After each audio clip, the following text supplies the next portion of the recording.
dia a todos. É um prazer eu retornar no Senado, que é o foco da cultura tropeira do Brasil. Dizer para vocês que o Paraná, incrivelmente na história da conquista do Sul, ela está inserida. A conquista de todo o Sul, mesmo na questão tropeira, a origem de todo o avanço do Sul do Brasil começou em São Paulo. E Curitiba pertencia a São Paulo. Chegou a ser província. Esta é a palestra. De lucro. Volte uma anterior, acho que é a definição. Não tem, volte, quero ver se não tem a definição aí. Eu tinha colocado a definição da palavra. Está aqui embaixo. De lucro. Eu gosto de usar essas expressões eruditas para fortalecer o conhecimento. Isso aprendi com o Eugênio Quadros, com aquele ministro, que ele sempre colocava nos textos uma palavra que eu tinha que obrigatoriamente pegar o dicionário. Obrigatoriamente. Eu então adoto essa aí. Então, o de lucro é o alvorecer. A minha abordagem é rápida, não se assustem. Eu sou pontualíssimo. Não chegará nos 40 minutos. E o tema é só a imagem. Curitiba e sua Câmara Municipal inauguram o Caminho das Tropas. Vocês vão achar. Vocês vão ficar intrigados, mas depois a Soleira vai provar para vocês que a abertura do caminho do Francisco de Souza foi pela Câmara de Curitiba, a homologação oficial. Logicamente, eu não vejo história sem conhecer geografia. Eu acho impossível. Principalmente no nosso caso das tropas. A questão de Tordesilhas é outro grande problema intrigante por causa da medição. E aí nós vamos ter uma palestra que eu recomendo, é uma comunicação do professor, nosso amigo Lapastina, que vai falar das medidas que havia até hoje, aquele conflito espanhol-português. Ele tem um trabalho que vai ser memorável para o Brasil. Aí vem as invasões lusitanas, que começam em São Paulo ou Paraná. E aí eu vou consolidar a criação de Curitiba. Bom, só para vocês saberem onde fica o Paraná, não precisa delonga nenhuma. Para ter a concepção do Paraná, o formato dele, as dimensões do Paraná, por isso que é o rio Iguaçu, que atravessa de Curitiba, vai em direção ao oeste, tem quase mais de 700 quilômetros. Olhando de lado o Paraná, ele tem uma característica que não existe em nenhum estado brasileiro. Nitidamente, vocês percebem 3 degraus. Vocês notam claramente 3 degraus, nitidamente. Tem o litoral, o primeiro degrau, que é Curitiba, na altura de 900 metros. Você tem uma escarpa, entra no segundo degrau, toda ela de campos gerais, que faz conexão com o campo de vocês aqui, interrompido em Santa Catarina pela Floresta Atlântica, é o mesmo bioma. Aí você tem uma serra, e aí você tem o terceiro planalto que descamba para o Paraná. Rio Paraná, Argentina, aquela coisa, toda coberta de floresta. Foi dissipado. Esse acontecimento que eu vou relatar envolve esse planalto, Curitiba, e litoral, exclusivamente. A penetração lusitana para o sul foi pelo planalto curitibano, entrando do norte por aqui, e pelo litoral. Eu vou dar um detalhezinho mais preciso do litoral agora. O nosso litoral é dos mais curtos do Brasil, tem 80 quilômetros, é um dos menores, somos o segundo em tamanho. Mas temos uma das maiores baías do Brasil. Dá mais ou menos 20 quilômetros, a Serra do Mar, uma barreira poderosa, Floresta Atlântica, para transpor é bastante difícil. Eu tenho que ver minha cola aqui. Questão Tordesilhas.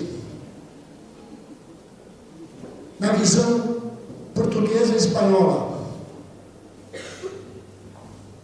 a briga é pela medida da légua. A légua espanhola e a légua portuguesa eram diferentes. Não vou dar detalhe que depois vale a pena escutar a explicação do doutor Lapastino.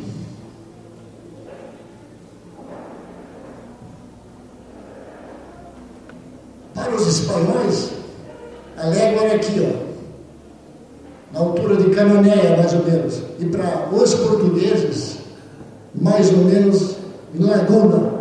Parece pouco. Veja qual é a diferença. Na légua espanhola, se fosse hoje, o Brasil estaria nessa situação. Todo o sul fora. Olha, veja a imensidão do Brasil, tudo fora. Logicamente que isso depois foi consequência da esperteza e inteligência portuguesa no planejamento da conquista do território espanhol. Isso foi planejado, os portugueses foram muito inteligentes.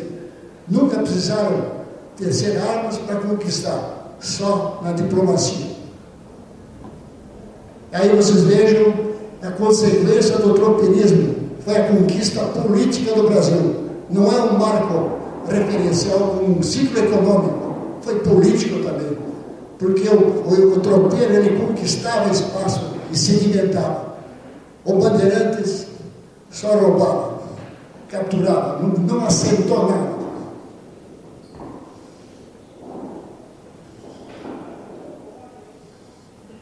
Vamos agora para os portugueses.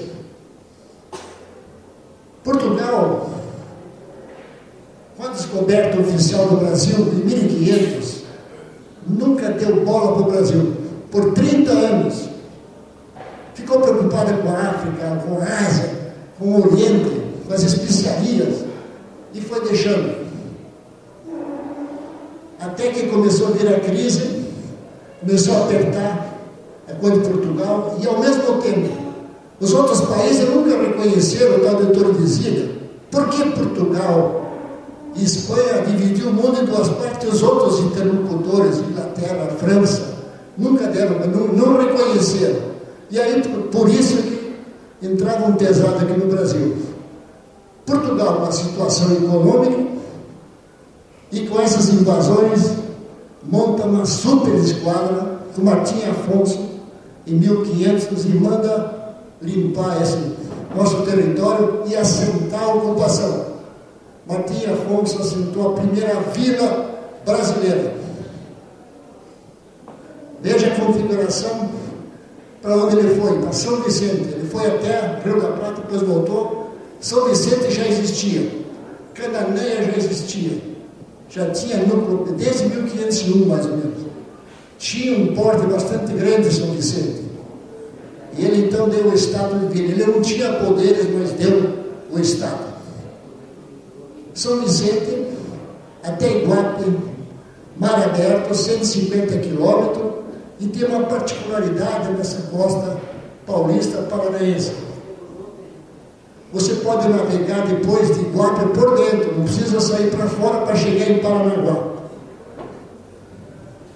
Cananéia, Iguape, Cananéia, depois entrar para o Paraná por dentro. Rio Ribeiro, importante, Iguape que deságua.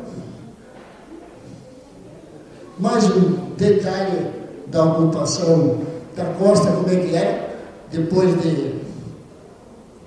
Deixa eu achar meu... Bom, só para vocês verem o mar interno, né, que você vê que é todo protegido, até Cananéia, entrar a Ilha do Cardoso e vai embora e vai para dentro. Então, agora vem as conquistas lusitanas, a tomada do sul do Brasil. Tudo sai de São Vicente.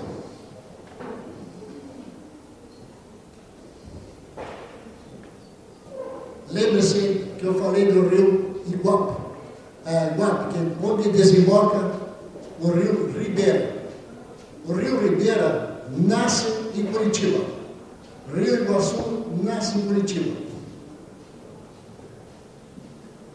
Em Cananéia era a rota chamada Piabiru. Ela desembocava nesses dois lugares, ou São Vicente. Fazia a ligação do Atlântico ao Pacífico. Por isso as notícias de ouro e prata eram muito fortes, que aquela expedição do Aleixo Garcia, que chegou no Império Inca, e o pessoal também veio por aqui, um remanescente morava em Cananéia. Você imagina quando os portugueses chegaram com essas notícias, ficaram loucos. Aí escolheram entrar pelo vale, esse vale que alimentava o Piabiru, entraram com as expedições exploratórias e captura de índio, pelo Vale da Ribeira. Então lembre-se que vai... Bom, agora vocês viram a mente de ouro foi aqui. Observe a Bahia intensa, tem um fundo da Bahia, termina aqui chamando Bahia de Antonina. Bom, aí só para mostrar as entradas, vamos para frente. Mais um, isso. Fundo da Bahia, Antonina, um rio chamado Graciosa. Entraram pelo rio Graciosa em busca de ouro, acharam muito ouro. Continuaram, acharam uma trilha indiática. Os índios andavam em toda a costa sul, subiam e desciam. Acharam o caminho e alcançaram o Arraial Queimado. Aí foi feita a ligação.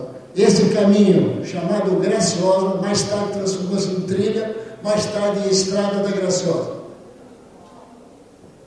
Continuando no fundo da Bahia, aqui é o Graciosa, vamos abandonar, vamos entrar num outro rio, chamado Cubatão. Naquele tempo, todos os rios de grande porte eram Cubatão. Depois mudou o nome. Hoje é Mundiaquara. Entraram pelo rio, até o final dele, acharam ouro, acharam uma trilha, subiram para o Alto Curitibano. Esse é o caminho chamado Itupava. Itupava do Tupi, é um caminho com muito obstáculo, muita pedra. No mesmo rio, num afluente, chamado Rio do Pinto, entraram e acharam muito ouro. Mais tarde, subiram, conseguiram ligar com São José e mais tarde as tropas com Lapa e etc. Este é o caminho mais tarde chamado Arraial. Então, vocês têm três caminhos. Deixa eu ver minha cola aqui. Bom, agora nós vamos voltar outra vez para o Planalto. Estamos em Curitiba agora. Saímos do Arraial Queimado, hoje chama-se Bocariba do Sul, e entraram por todos os rios. Curitiba tem esses rios, são 5 rios Curitiba. Vasculharam todos os rios, vasculharam a área toda, todos os municípios hoje, Campolar, Guarujá, São José, Piraquara, Pinhais, encontraram ouro. Muito ouro. Aqui estão todas as minas, que não vem muito o caso. Continua hoje voltando a exploração de ouro na região de Itaqui, Itambé, essa coisa toda. Bom, deixa eu ver mais alguma coisa. Ah, e a turma aqui da Vilinha montaram um acampamento em Curitiba chamado Arraial dos Cortes. Foi o primeiro arraial. Saíram do Queimado por cima, seguiram a nascente do Capivari, chegaram no Planalto Curitibano, viraram de pé no ar toda a região, acharam um caminho, desceram para o Arraial Grande, coincidiram com o caminho do pessoal que veio pelo Rio do Pinto. A turma começou aqui em cima primeiro, montaram o Arraial Grande, para diferenciar do Queimado. Grande para diferenciar do Queimado. Deixa eu ver o que mais tem aqui. Bom, vamos voltar para o litoral agora. Só para lembrar. Fundo da Bahia, primeiro caminho, Graciosa, atravessa a serra. Segundo caminho, Rio Cubatão, atravessa a serra, para Itupava. Outro Rio do Pinto, terceiro caminho, Arraial. Albonaz, consagrado cartógrafo, a pedido de Eleodoro Ébano, mandou desenhar em 1653 esse mapa. Lógico que vocês não vão conseguir enxergar, é muito ruim, mas ele está todo recheado das minas de ouro encontradas na Baía de Paraguai, no entorno, inclusive em Curitiba. Só para voltar a lembrar, não esqueça, Caminha da Graciosa, Botão, Piabiru, Itupava e Arraial, que depois foi utilizado pelas tropas. Todos os três caminhos foi utilizado para a tropa para cima e para baixo. Desce ou sobe. Bom, vamos voltar agora. Então vamos voltar para a Vilinha. A Vilinha que foi a primeira, que ficou até 1654, daí mudou-se para a atual Curitiba, era pertinho, era um bairro hoje. A Vilinha, esse pessoal da Vilinha, que abriu o Arraial Grande, resolveram continuar as explorações para o Iguaçu, para o sul, e foram indo. Passaram o Rio Negro, que é esse aqui, que desemboca no Iguaçu, que vai para lá. Acha um morro com bastante ouro, chamado Taió, vão para o lado oeste, chegam em Palmas. É uma questão conflituosa entre dizer se chegaram ou não chegaram. Eu sou da turma que defende a tese que chegaram. A professora Roseli, que foi também partícipe daqui, ela era contra, ela e o Veiga Lopes são contra, você acha que não. Fahrenheit, que tinha um documento, é o defensor dessa saga.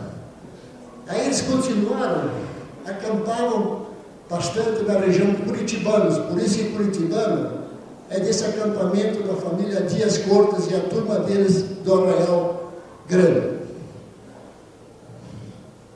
Desceram, continuaram explorando e foram parar em Tramandaí. Bom, o sucesso dessa empreitada foi em 1520, suscitou, as notícias corriam célebre, não tinha smartphone, não tinha celular, mas a notícia do ouro, o governador de São Paulo, pé da vida, ordenou a Câmara de Curitiba, aí já tinha, a Câmara já estava se organizando, depois dessa saga, em 1530 e pouco, ordenou que eles fossem na Câmara confessar quanto ouro acharam e trouxessem o mapa.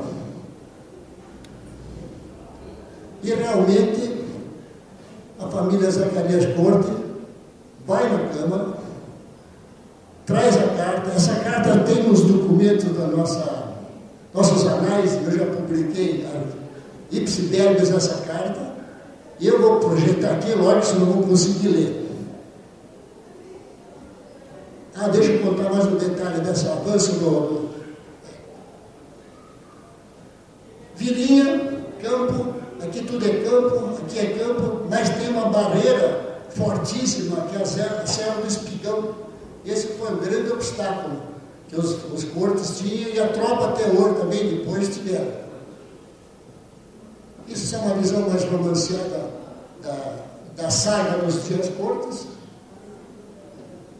Aí vocês vejam, governador, em 1724, 4 anos depois, exige, e ele chega no dia 30 de 6, de junho, confessam que de fato acharam, trazem o mapa. Esse mapa nunca mais, ninguém mais encontrou, ninguém tem, mas sabe-se que vários tiveram esse mapa na mão. Deixa eu ver aqui o que ele deu. Essa é a carta, lógico, você não vai conseguir ler aí, mas lógico que ela está transcrita na máquina, mas era manuscrita. Esse documento existe na Câmara de Curitiba. Como tem o documento também da primeira tropeada, tem esse documento. E é interessantíssimo você ler. Eu tentei decifrar para ver se de fato tiveram lá, se acharam aquela coisa toda. É um documento importante para a história do país, para a história do tropeirismo, porque o primeiro grande tropeiro tinha esse documento no mundo. Isso aí é o final da carta, para comprovar que o Dias Cortes esteve no Tramandaí. Isso é a escrita dele, lógico que ele está batido a máquina.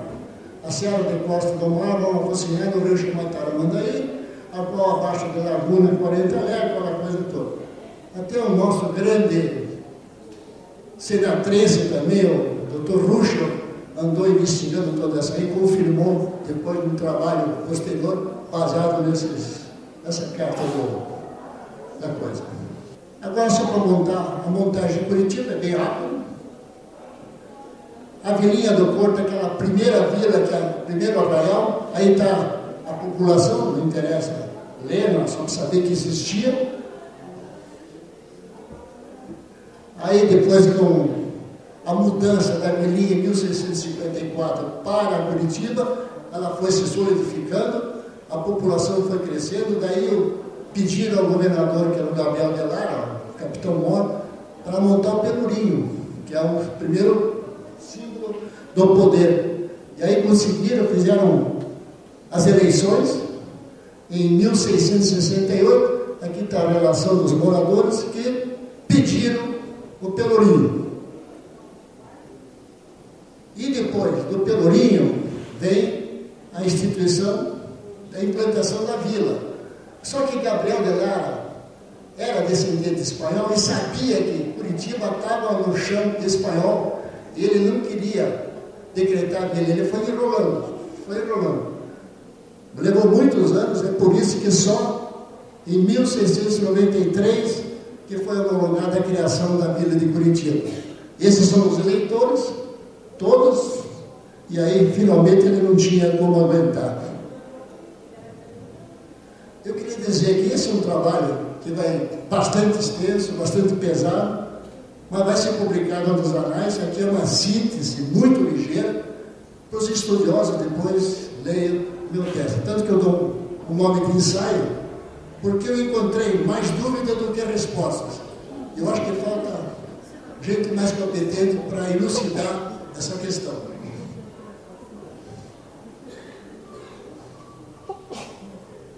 Isso aqui, dito pelo Souza Farias.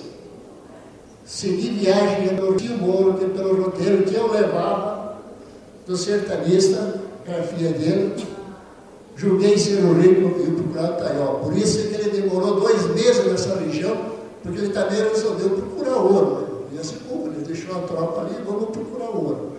Falei que era rápido.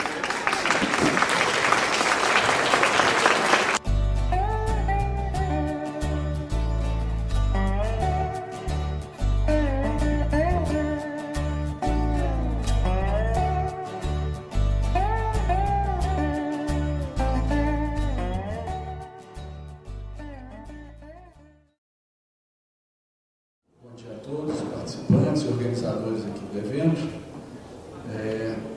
12º encontro já, encontro bastante longevo para os padrões brasileiros, então significa que ele é muito bom e tem o apreço dos seus seguidores. Bom, evidentemente, eu seria por demais pretensioso se eu viesse aqui falar de tropeirismo para tantos doutores no assunto.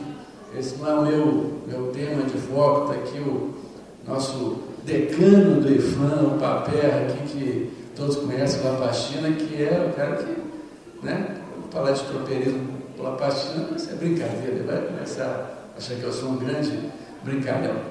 Mas o que eu trouxe de experiência, que eu acho que pode ser útil para vocês, foram uma abordagem, quando ainda gestor da Superintendência de Minas, no trato da Estrada Real, que guarda, você poderia colocar já, que guarda algumas semelhanças com a questão do tropeirismo, no sentido da sua abordagem, me parece, com relação à proteção que efetivamente pode ser exercida pelos órgãos federais, estaduais e, eventualmente, pelo reconhecimento da Unesco, né?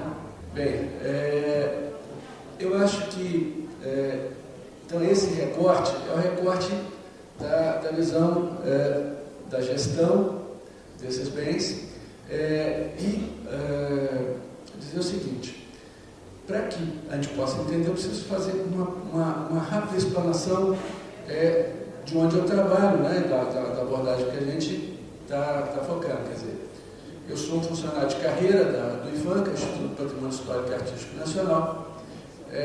Tenho o privilégio, né, de trabalhar no órgão que, como vocês estão vendo aí na projeção, já é um órgão bem velhinho também, para os padrões brasileiros, né? É uma autarquia que já vai fazer 80 anos em breve. E, de fato, dentro das grandes mudanças, da falta de consistência das nossas instituições e organizações, eu diria que ela é até uma organização de algum sucesso, no sentido de que ela está conseguindo se manter, né, apesar de todas as instabilidades políticas que passaram no nosso país ao longo desses anos, exercendo o seu trabalho. Então, ela é de 37, né? Bem, a missão do IFAM, hoje, está no nosso site, e vale a pena ler, é promover e coordenar o processo de preservação do patrimônio cultural brasileiro para fortalecer identidades, garantir o direito à memória e contribuir para o desenvolvimento socioeconômico do país. Bem, é uma tarefa bastante difícil, muitas vezes ingrata, eu diria. Até porque no nosso país conciliar o direito à memória com o desenvolvimento socioeconômico muitas vezes é muito mal interpretado, muito difícil de ser feito, até porque a palavra desenvolvimento nesse país normalmente significa a aniquilação de tudo que existiu antes, como se elas não tivessem valor e que elas não tivessem contribuído para esse novo salto. Enfim. E essa missão é cumprida hoje por algo em torno de 700 servidores. Como vocês podem também observar, uma tarefa um tanto quanto quixotesca, né, para as dimensões territoriais do nosso país.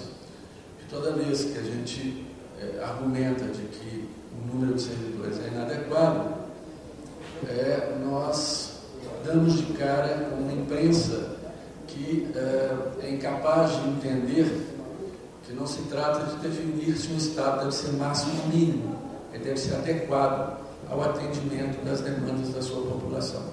E eu acho que com esse número nós não somos adequados ao atendimento das demandas que a nossa sociedade tem, até porque nós incorporamos, felizmente, uma grande quantidade de cidadãos que hoje, da população que hoje tem direito à cidadania, pelo menos nas suas questões mínimas, né? Gostaríamos que fosse isso. Bem, para que possamos começar a entender o que fazer, né? Acho que era bom passar rapidamente quais são os marcos legais que o IFAM tem, fundamental que a sociedade preserve e mantenha essas tradições, até porque foi instituído o mecanismo da revalidação disso, para ver se aquela manifestação, porque se é uma manifestação, se é um bem imaterial, a gente precisa verificar se ela continua, porque os bens materiais é fácil, você vai ver se está lá palpável, existente. Nós precisamos saber se aquela manifestação continua a existir e continua importante para a sociedade. Isso eu achei bastante interessante e é uma mostra de maturidade, não só da instituição, como do nosso país. Pode passar o próximo, por favor. E aí nós já passamos por um outro marco legal, que diz respeito à paisagem cultural brasileira. É o mais recente, ele é de 2009, e diz o seguinte: é uma porção peculiar do território nacional, representativa do processo de interação do homem com o meio natural, com a vida e a essência humana imprimiram marcas ou atribuíram valores. A paisagem cultural brasileira é declarada por chancela instituída pelo IFAM mediante procedimento específico. Da mesma forma que no patrimônio material, a paisagem cultural, ela necessita de uma demanda da sociedade e também copia o processo de revalidação periódico para saber se aquela paisagem, se aquele bem continua importante, porque, como está explicitado, não se trata só dos bens físicos, mas dessa interação com o meio ambiente, né? Bem, dito isso, vamos lá. Por que eu escolhi o caso da Estrada Real? É porque eu sou daqueles que acham que a gente aprende mais com os erros ou com os insucessos do que com os acertos. E esse caso, acho que tem muito a ensinar com relação a como conduzir esse processo de forma que a gente possa conseguir sucesso neles, né? Então está ali o mapa da Estrada Real, esse é uma bifurcação, vocês estão vendo ali, que vão uma saindo da cidade de Paraty, que vai passando ali à esquerda, né? Até chegar às cidades do Círculo do Ouro, do Diamante, Minas Gerais, Ouro Preto, Mariana, Diamantina, Cerro, que é o chamado Caminho Velho, e o outro braço, a partir do Rio de Janeiro, o Caminho Novo. Não vou me alongar, acho que é de conhecimento da maioria dos participantes aqui, esse processo. Bem, o que eu achei importante trazer? Bem, como é que começa o processo da Estrada Real? Ele começa não especificamente da sociedade, mas ele começa como um projeto de governo. É claro que existiam demandas da sociedade, existiam questões com relação à importância da Estrada Real como uma importante rota cultural, não só para o Brasil, mas para o mundo. Eu acho que é uma rota tão importante quanto a rota da seda na China. Quer dizer, se não fosse esses caminhos levando ouro para Portugal, né, e posteriormente pelo acordo comercial com a Inglaterra para Londres, a Revolução Industrial provavelmente não teria tido a pujança, não diria que ela não ocorreria, mas ela não teria a pujança que ela teve em função da quantidade de metais preciosos e de riqueza, né, que se evoluiu, né, que se fluiu para a Inglaterra. Mas ele foi inicialmente um projeto de governo, com uma forte marca governamental. Isso teve um aspecto positivo no começo, mas ao longo do tempo mostrou uma determinada fragilidade.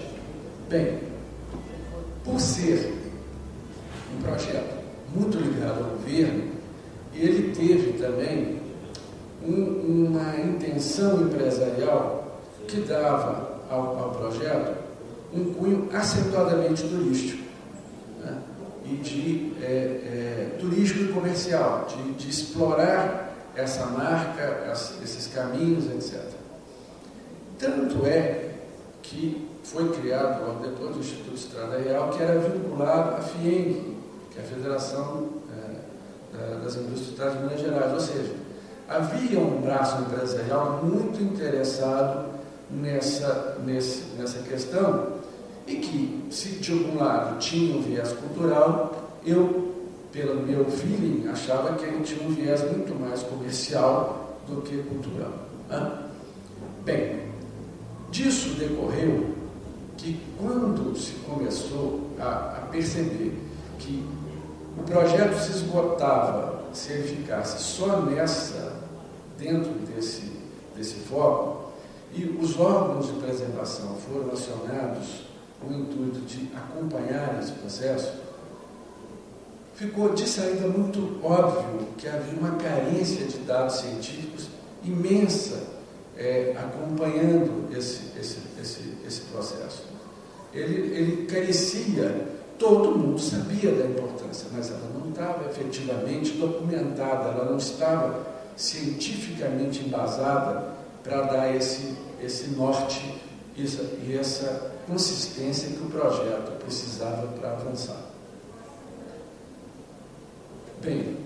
E aí eu falo o seguinte também, eu estou aqui falando do projeto da Estrada Real, e um dos pais da Estrada Real, que é o Reputo, que é o Américo e o Eberhard, que carregaram essa bandeira daqui. Então, Américo, se eu falar bobagem, você me puxa a orelha, tá? E me corrija, por favor. Mas isso é a visão que eu tinha sentado na cadeira de gestor do patrimônio do IPHAN, quando os pretendentes, quando esses documentos aportaram e quando eu também senti uma grande vontade de apoiar o projeto, como eu sempre tive vontade de apoiar o projeto do tropeirismo, pela importância que eu entendo que os dois têm para a compreensão da formação da nação brasileira, das nossas referências culturais.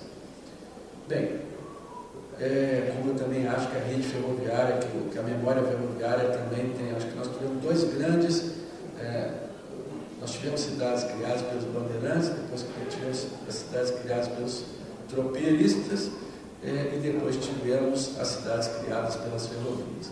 Esses são os grandes polos de surgimento das nossas cidades. E se a gente não estudar bem esses movimentos, nós não vamos entender nunca como é que esse país se desenvolveu e se chegou a ter essa magnitude, essa pujança. Bem, dessa carência de dados, nós resolvemos implementar algumas ações visando complementar esses dados. Então, eu trouxe aqui, então comigo quem quiser, era impossível reproduzir nesse tempo, mas eu trouxe uma boa parte da documentação, que é o resumo dela, que foi gerada a partir da Superintendência, do Instituto Estrada Real, de abnegados igual Américo e Eberhard, e tal, que puderam, que foram dando uma consistência ao que a gente chamava de Estrada Real, projeto Estrada Real. Então, eles estão aqui, se vocês quiserem dar uma olhada depois. Né? Bem, e passou, inclusive, porque várias a estrada passa por uma série de localidades que estavam exaustivamente estudadas. Ouro Preto, Mariana, Diamantina, etc., que já tinha uma documentação bastante consistente, mas que precisava ser agregada e precisava entrar dentro do viés, né, dessa rota, e foi isso que foi feito. Quer dizer, uma boa quantidade de mapas, delimitando os espaços de tombamento, de preservação, os bens isolados na rota, etc. e tal. Mas ainda faltou muita coisa. Eu, depois, revendo os trabalhos com o tempo, faltou muita coisa do patrimônio arqueológico nessa rota, faltou muita coisa do patrimônio material também para agregar esse estudo. Mas eu chego lá. Por isso que eu falo que ele está restrito a dados arquitetônicos, que era o que a gente tinha também de mais fácil, estava mais à mão, e que o IPHAN tinha mais condição de trabalhar, elaborar. Bom, surgem as primeiras dificuldades. Por exemplo, o projeto Estrada Real, tal qual o movimento do tropeirismo, ele não se dá em um único estado da federação. E aí nós começamos a problematizar a coisa do ponto de vista da política de implementação dentro dos órgãos de preservação. Bem, como ele tinha uma grande marca do Estado de Minas Gerais na sua implementação, havia uma dificuldade enorme de conversar com o Rio de Janeiro e São Paulo, porque eles entendiam que eles iam estar meio que entrando a reboque dessa ação governamental, e nós nunca conseguimos, e é fundamental, né?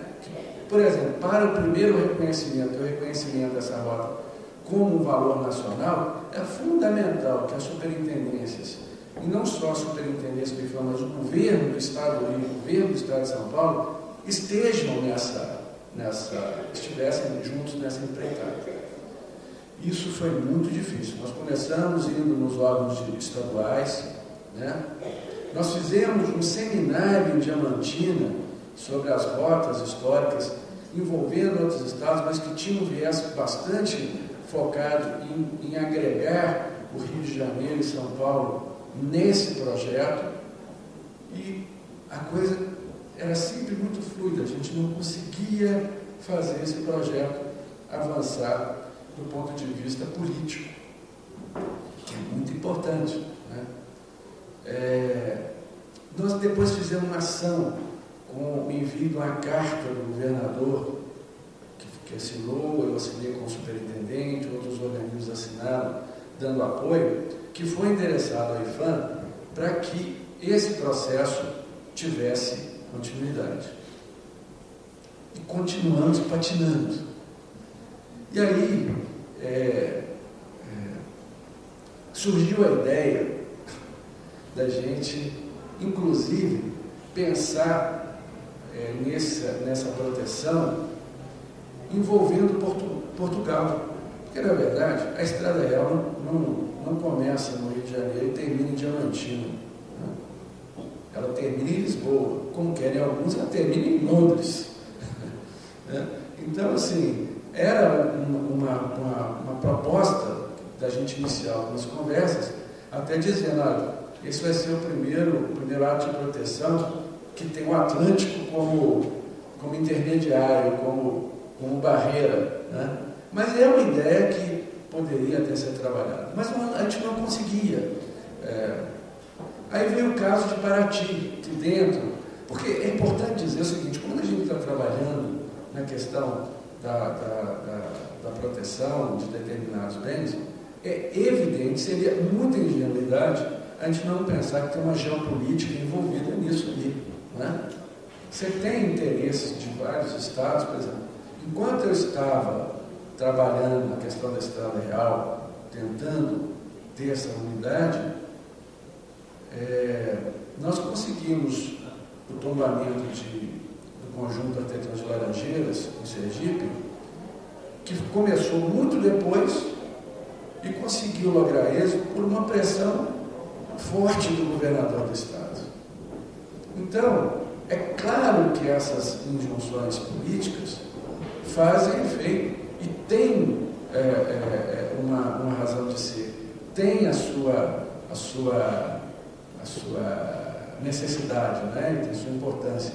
Então, se não fosse, se a gente não tivesse essa fragilidade política para organizar essa ação, talvez nós já tivéssemos conseguido. Eu não estou dizendo que o tombamento de Laranjeiras não foi importante, não, foi importantíssimo e merecido. Eu estou dizendo que a fila, foi, de certa forma, se furou, né? Mas porque nós não conseguimos esse apoio político. Nós tivemos sucesso na criação de uma frente parlamentar.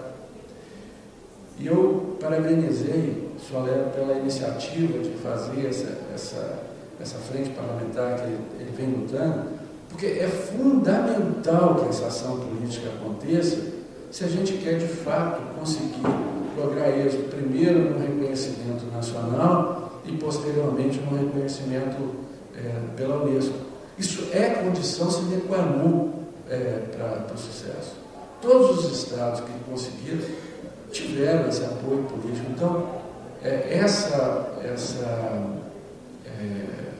posição da sua é muito importante. Eu acredito também, aí teve até o caso de Paraty. O caso de Paraty foi o seguinte: Paraty entrou com um pedido de reconhecimento da Unesco, e como eles estavam também patinando, não conseguiam pegar um gancho para fazer o seu reconhecimento, eles estenderam Paraty, Rota do Ouro e do Diamante, quer dizer, e aí a própria Unesco, eu li o comunicado dizendo que, veja bem, se Paraty Rota é um lugar que sai de um lugar e chega no outro, está chegando aonde? Então a proposta se esvaía na falta de consistência, também não conseguiu. Então, de certa forma, nos atrapalhou um pouco e, ao mesmo tempo, não conseguiu lograr êxito, né? Bem, uma coisa importante, por isso eu quis falar a questão da propriedade privada, etc., como é que isso influi nas políticas públicas, é claro, né? Quando a coisa da Estrada Real, quando a proposta da Estrada Real foi ganhando contorno institucional mais forte, né? Rapidamente eu senti que a FIENG começava a se retirar. Houve uma inflexão na atuação da FIENG. E essa atuação se deve à percepção de que qualquer forma de acautelamento da rota da Estrada Real poderia interferir nos interesses da mineração em Minas Gerais. Então, sabe, a gente não está lidando com coisas que são simples e que são de aceitação de toda a comunidade como um bem coletivo. Existem interesses econômicos fortíssimos atrás sempre dos bens que nós estamos procurando proteger. Então, havia essa percepção de que talvez a proteção, mesmo a gente dizendo, esclarecendo que os pontos protegidos já estavam delimitados, etc., mesmo assim, houve um refluxo. Então, a gente tem que estar tomando muito cuidado com a forma como está sendo proposta as nossas proteções, porque os nossos acautelamentos, porque nós vamos estar sempre sendo vítimas, vamos ter sempre um olhar atento daqueles que têm o viés socioeconômico, né, sobre o bem. Eu queria dizer o seguinte: nós fizemos, deixa eu ver se está aqui.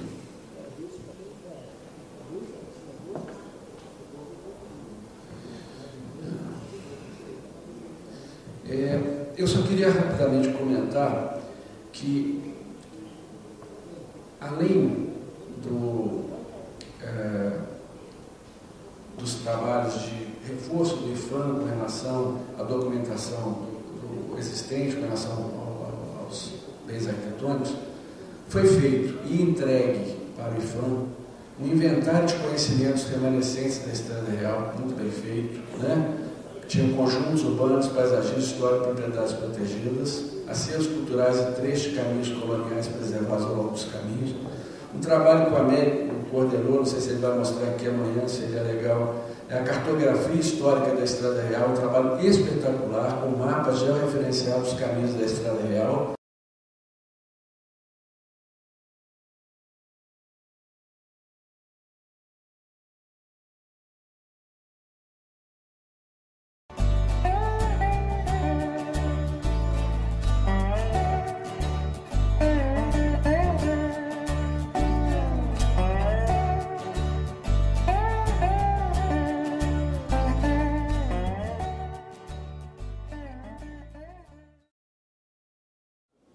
Em continuidade aos trabalhos deste dia, os alunos da Escola de Música da Prefeitura Municipal de Bom Jesus nos brindarão com apresentações de flauta doce e sax sob a coordenação do instrutor Edmar Jacob.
queria apresentar essa gurizada aqui, que fazem aula ali na SMEC, nossos alunos de flauta. Logo eles já estarão tocando alguns outros instrumentos. Então a gente tem o Vitor, o Max, o Luan, a Ana Luísa Dalazen, Ana Luísa Becker, a Letícia e a Ana Liara. Agora a gente vai tocar uma música Other Side, uma música da banda Red Hot.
agradecemos a bela apresentação ao instrutor Edmar e os alunos da Escola de Música da Prefeitura Municipal de Bom Jesus. Muito obrigada pela participação de vocês.